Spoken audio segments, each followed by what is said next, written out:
धर्मांतरण, दुराचरण ये किसी घटना को हमारी सरकार बर्दाश्त नहीं करेगी। धर्मांतरण कराने वालों को फांसी की सजा तक पहुंचाएगी।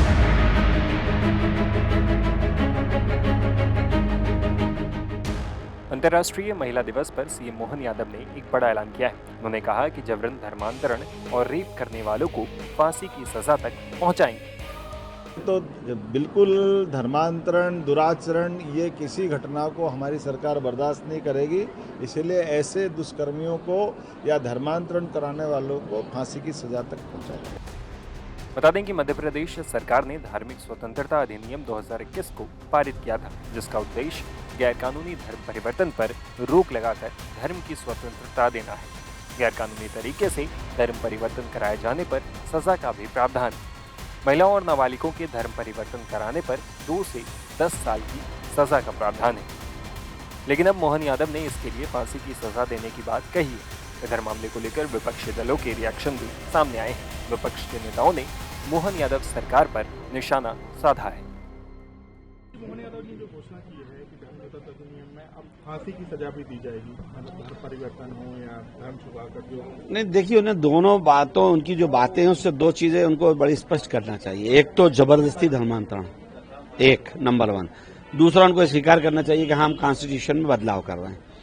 जब कॉन्स्टिट्यूशन की बदलाव की बात आती है तो ये बात घुमा देते हैं, कहते नहीं ऐसा नहीं, संशोधन कर रहे हैं।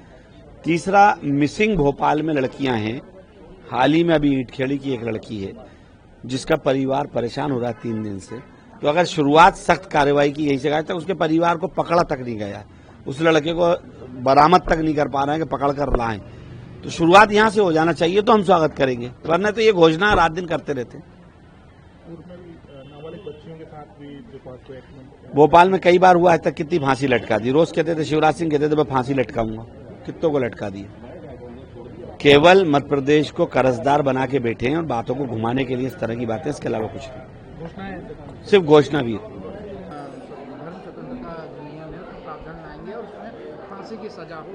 देखिए, अंतर्राष्ट्रीय महिला दिवस के अवसर पर अगर आज माननीय मुख्यमंत्री जी ने जो एक संदेश दिया, एक विचार छोड़ा है, इस बात को लेकर के आज की बड़ी समस्या है धर्मांतरण की। और धर्मांतरण के माध्यम से भी जिस प्रकार से जो अपराध घटित होते हैं और जिस प्रकार से महिलाओं को दिग्भ्रमित किया जाता है, समाज को दिग्भ्रमित किया जाता है और दूसरे समाज की ओर परिवर्तित कर दिया जाता है। और उसको लेकर के अगर आज मुख्यमंत्री जी ने कुछ बात कही है तो इस बात को लेकर के भी दम है कि तब जब दुष्कर्म जो होते हैं, दुष्कर्म करने वाले अपराधी को अपराध का खौफ उनके मन में रहे, इसलिए फांसी की सजा का प्रावधान होता है। उसी प्रकार से धर्मांतरण किए जाने वाले लोग के मन में भी अपराध का खौफ हो, कानून का डर हो, और इसीलिए उस अपराध को और उस कानून का डर होने के कारण होए हुए अपराधियों में, गलत काम करने वालों में, धर्मांतरण करने वालों में, इसलिए उसको फांसी की सजा का प्रावधान दिया। मुझे लगता है कि मुख्यमंत्री जी की बात सत्र में आएगी, विधेयक बनेगा और इस पर भी कड़ा कानून बनेगा। आज अंतर्राष्ट्रीय महिला दिवस है और आज अखबार कह रहे हैं कि 80% जो महिलाओं के प्रति जो अपराध होते हैं, उन मामलों में जो आरोपी हैं या अपराधी हैं वो बचकर निकल जाते हैं। फांसी की सजा का प्रावधान यहां भी है। ऐसा ही मामला बच्चों के साथ यौन शोषण के मामलों में फांसी की सजा का प्रावधान है, लेकिन वहां भी अपराधी बचकर निकल जाते हैं। एक बता दीजिए जिसे फांसी की सजा दी गई हो। अब बात धर्मांतरण की करते हैं। मोहन यादव जी का धन्यवाद कि उन्होंने स्वीकार किया कि मध्य प्रदेश में धर्मांतरण हो रहा है, इसीलिए वो फांसी जैसा प्रावधान लाने की बात कर रहे हैं। लेकिन प्रश्न ये है कि जिस सरकार में धर्म सुरक्षित नहीं है, वो अगर धर्म सुरक्षित नहीं है तो ऐसी सरकार को तुरंत इस्तीफा दे देना चाहिए।